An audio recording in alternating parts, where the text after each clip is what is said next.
What's up guys, Josiah Martin here, and today you're hanging out with the Alaskan Outsider. In this video I'm going to be covering the new DJI Mavic Mini 2 with the 6-month-old new DJI Mavic Air 2. I'm going to be talking about the comparisons, we're going to be doing some test footage, and I'm going to be telling you which one you should be thinking about buying depending on what your goal is out of filmmaking with drones. Please bear with me, it is about 15 degrees out here. I drove all the way up here to Palmer, Alaska to get some awesome test footage for you, but my lips are starting to turn numb, so if I'm stuttering or talking with a lisp, you know why. So I've been using drones from the very beginning. I got a drone back in 2016. I've been flying drones for over 4 years now, and I've been an FAA certified drone pilot for 3 of those years. I took the experience starting out on YouTube and ended up building a video production business called Martin Media that I currently run and use drones in nearly every video. And so video quality is very important to me as a video creator. Now I'm also a YouTuber and run the Alaskan Outside YouTube channel, and I love incorporating amazing drone shots in this video as I'm going out and hiking in some amazing places in Alaska like I am today. So does this new Mavic Mini 2 stack up for enough quality for a video production business? Does the Mavic Air 2 have enough quality to get away with selling this footage or taking photos for a client with? Well, in my opinion, no. I'm not using either of these drones for paid gigs, but what I would be comfortable using is here on the YouTube platform. The Mini 2 is really built out for the hobbyist community. Now it is impressive what this camera can do because it actually has a better image quality than the original Mavic Pro does. It has the same sensor size, but the image quality, you can actually get even more out of it than the old Mavic Pro. Now I don't think there is any question that the Air 2 outperforms the Mini 2. By all the specs and with the larger sensor size, it is obviously a better camera. But I feel like the Air 2 also targets the hobbyist community just with a larger budget. The Mini 2 comes in at $450 while the Air 2 comes in at $800, which is nearly double in price. However, the quality is not doubled in value as well. So my personal opinion about these two drones, they're both for hobbyists, or in my case as a YouTuber, a traveling YouTuber that is going hiking long distances, I don't want to carry a bunch of extra weight. And so having a lightweight drone is very appealing to someone like me. And so if small and compact is really that important to me, I'm gonna be going with the Mini 2 because I can get my establishing shots and I can get some beautiful 4K shots, and it's an even smaller drone. The other plus to the Mini 2 that I see is that because it is only 249 grams, you can travel internationally with it. You can go fly in Canada, for example, that has some really strict drone laws. I think that as we go forward into the future, we're only gonna see stricter and more stringent drone laws. And so having this small Mini 2 flying camera is actually going to be beneficial because it is so small and lightweight. It feels almost like a toy, except you can get some beautiful 4K photos and video out of this drone. I mean, $350 is a big price jump from two drones that are targeted to the same market. And so what do you get for that extra $350 price tag? Well, you get obstacle avoidance, which is very beneficial and can prevent some crashes. So if you crash two Mavic Minis because you didn't have obstacle avoidance, it may have been better to get the Air 2 and have avoided those crashes in the first place. However, if you are an experienced drone pilot and are careful, you can avoid crashing the drone like I've done for going on 2.5 years. The Air 2 does do 4K 60 frames, while the Mini 2 only does 4K 30 frames.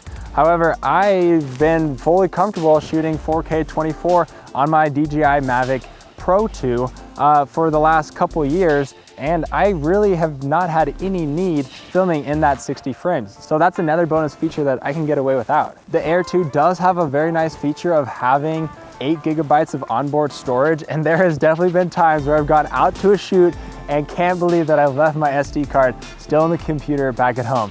Thankfully, 8 gigabytes is plenty to get some awesome shots of this location that I'm at and then go back home and remember to get the SD card. But I've now been putting an extra SD card in my camera bag so that if I ever fill up one SD card, I'll have a backup to continue shooting. That is another reason that allows me to stick with the Mini 2 over the Air 2.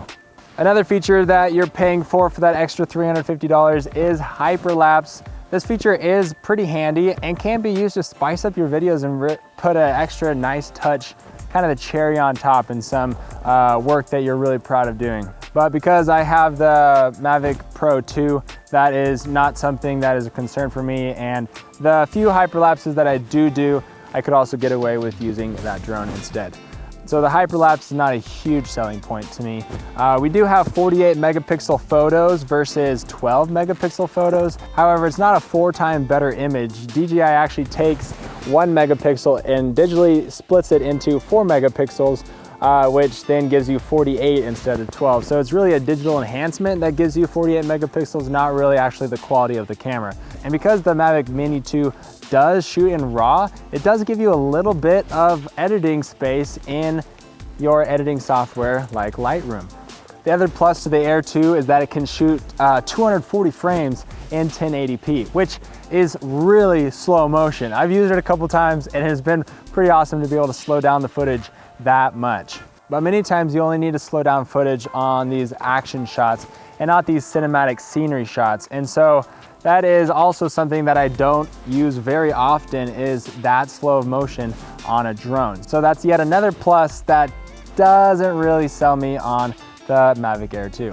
Now, something that DJI claims to be consistent on both of these models is that they're both Class 5 resistance to wind. Because the Mavic Mini 2 is so small, it just doesn't have the weight to hold its own in the wind. Now, we've flown this drone in some pretty intense wind and it's done remarkable. But because the Mavic Air 2 does outweigh it, it does slightly outperform it in high wind situations. So if you live in a really windy place and find yourself often flying in wind, having a little bit heftier of a drone may be a deciding factor for you. Another difference I should talk about, since we're out here in Alaska and it's really cold, is that DJI recommends not to fly the Mini 2 in temperatures below 32 degrees Fahrenheit or freezing. Now today it is 15 degrees Fahrenheit and we were able to get the Mini 2 up to test it out.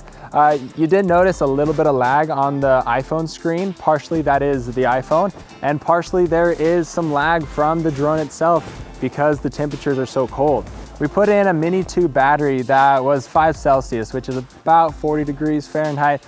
Popped it in and we were able to turn the drone on fine. We were getting these cold temperature warnings, and then we just let it hover in air and let that battery warm up a little bit more before flying it off, just in case there was any kind of problem.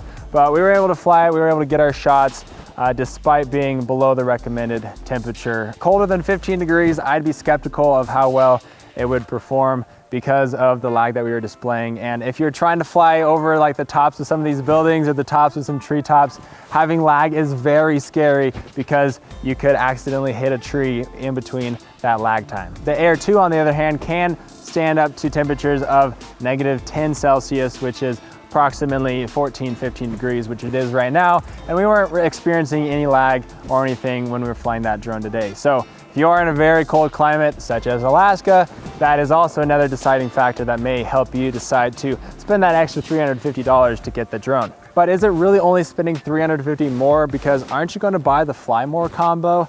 All the drones that I've ever bought from DJI, I have bought the DJI Fly More pack because I really like having those extra batteries to go backpacking out in the middle of nowhere and know that I'm not going to run out of power. Now, the one cool thing that the Mini 2 can do is charge through a USB-C cord.